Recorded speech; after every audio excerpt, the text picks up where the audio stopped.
I think I wanted to talk to you about this because I think this is very, very, very important. You know how Donald Trump said there's going to be no boots on the ground, and after Iraq, and and JD Vance and all that, and everybody, swear to God, I mean, this is why Donald Trump was elected. This is why his coalition got in charge, because they promised the very thing that they're doing now.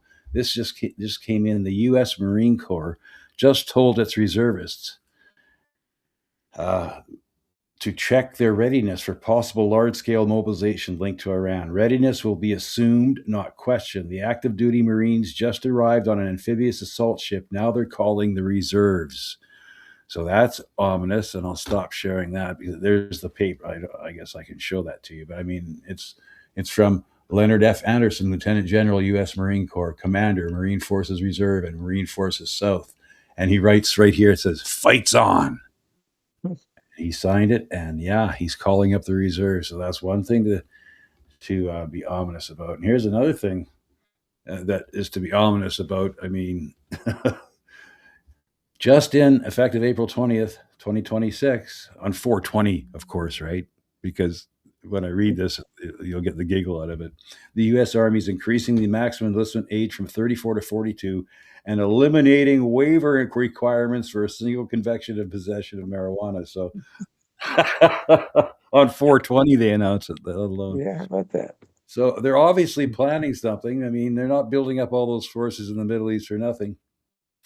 But I'm going to stop showing that. So any active soldiers out there, if you know any active soldiers out there, tell them to go to the. You can follow the Center on Conscience and War, and for over 85 years, this organization has helped U.S. service members and conscientious objectors call for free professional counseling at this number. But you can follow them on Twitter. But they are saying they're overwhelmed with calls of people in the forces right now that don't want to go and die for Israel, and there's going to be a ton of these people not wanting to go along with this.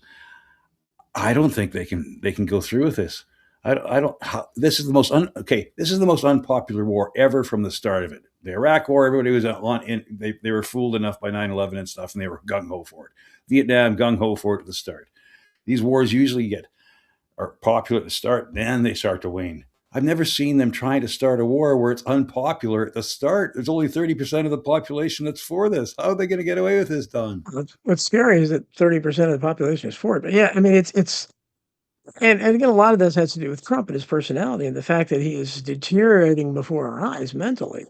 And you're not going to be able to sell any kind of war when Trump is the commander in chief right now, especially the way he is, where he's saying, ridiculous stuff, and they can't even keep up with the stuff he's said on social media. But it's mind-boggling to listen to it. It's like a toddler's in charge, and there's no rhyme or reason for this. No one can give an excuse for it.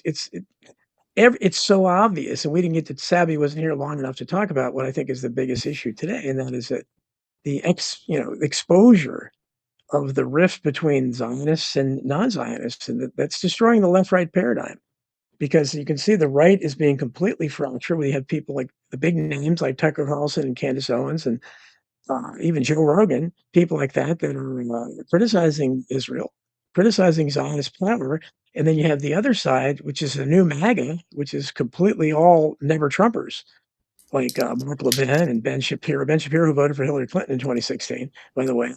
That's who Trump's biggest aides are now. His Secretary of State, Marco Rubio, people like that. Even JD Vance. JD Vance didn't like him either. So that's what's left of the MAGA movement. Marjorie Taylor Greene, all these people who were very loyal to him, they're gone. So the right has been divided. The left is, for the most part, lined up against Trump, if for nothing else other than the fact that most of them have TDS, so they hated him anyhow. And certainly the people like the Squad and people like that are concerned with the Middle Eastern policy don't like this. So I don't know how they can sell this. But the problem is, it's like being in quicksand. They're in a quagmire now. I mean, taking that first step was just so stupid. And I don't know what you do, because this is the first time I've seen, we picked on these smaller countries my entire life. And, even we've never seen a country act the way Iran is acting. Iran is talking back. They're talking back, and they had the guy in there that was trolling Trump, and Trump's the master troll, and they trolled him saying, "You're fired." Thank you for, thank you for your attention to this matter." So he has to be fuming over this. They're not backing down, and the entire world, we were talking on American Unplugged today about the dollar, how it's, it's dying as world currency, and you have everybody in Europe except for France, all of them turned us down cold and said, "F you." When Trump said, "Hey, let's help open up can you help us open up the Strait of Hormuz?" None of them said, "No, we're not getting involved." Canada, is saying, "No, forget it." England, these are supposedly our greatest allies next to Israel, of course. So we're in this by ourselves with Israel, and Israel is becoming a pariah to the world. Finally, people are realizing, you saw that good-looking, I don't know what she is, but she's a high-ranking official in Spain that came right out and said, "Hey, we have to do something about Israel. If we don't do something, they're a danger to the entire world."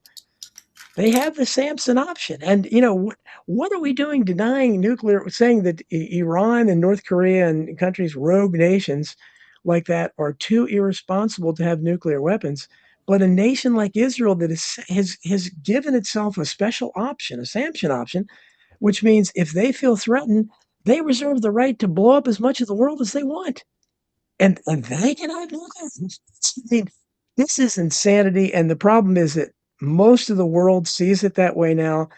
Our leadership knows it's in a minority, and more every day, more and more people understanding when because there's not gonna be any good news, that's gonna happen. I mean, Lincoln, you go back to the Civil War, Lincoln won, with a lot of fraud, but he won the 1865 election because the North had some great victories right before the election. And people, can be persuaded very, easily.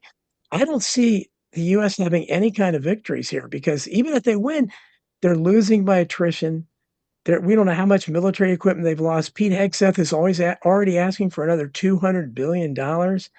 And when I wrote my latest Substack article, I talked in there about how we are already spending $21 million a second in Iran.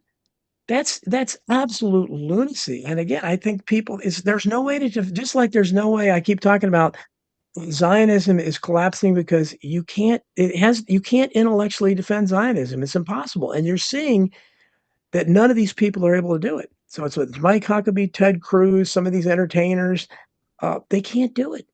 Because what are you gonna do other than call everybody anti-Semitic? That's the only argument you have, because you took people's land, you've treated them terribly, and now you're acting like a bully and the worst neighbor in the world in the Middle East, so everyone hates you except us, and you're expecting America to keep going to bat for you when our own country is collapsing, and we're putting all these resources over there. It's madness, and if we had any kind of control over our politicians, we would have nothing but anti-Zionists in Congress.